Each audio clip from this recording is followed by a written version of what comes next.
স্বামী চিন্তা করে একটা আদর্শবান মেয়ে আমি পেয়েছি, একটা আদর্শবান মেয়ে, একটা চরিত্রবান মেয়ে। কারণ বাসর ঘরে ঢুকে দেখি স্ত্রী নামাজে তারা নামাজ পড়ে দুহাত আল্লাহর দরবারে উঠায়া চোখের পানি ছেড়ে দরদর করে কান্দে।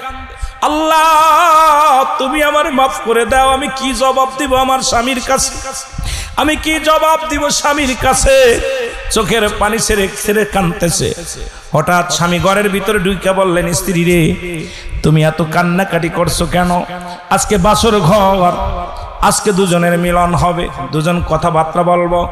আজকে তুমি আর আমি ঘরের মধ্যে, তুমি কেন কান্দো? তোমার কান্না দেখে আমার বড় মায়া লাগছে, তুমি কেন কান্দো? কয় স্বামী রে আমি আপনার কিসের জন্য কান্দি? আমার আল্লাহ মাফ করবে কি না? আপনার হক আমি নষ্ট করেছি।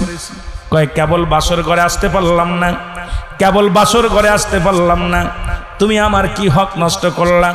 কয় না রে স্বামী আমি ভুল করেছি, ভুলের খেসারত আমার আল্লাহ কি আমারে মাফ করবে? আমার আল্লাহ কি আমারে দয়া করবে?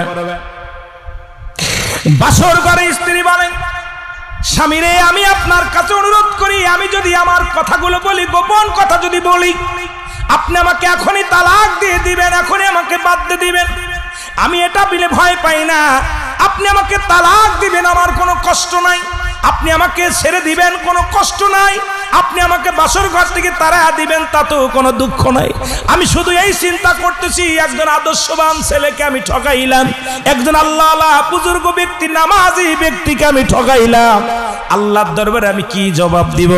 মদিনা আলার কাছে আমি কি জবাব দিব? ছেলে ডাকতে বলে, বিবি রে তুমি আমারে কি ঠকাইলা? তুমি কেন এত কাঁদছো? বলে স্বামী রে আমি আপনার কাছে আমি লুকাইব না, আপনার কাছে আমি লুকাবো না।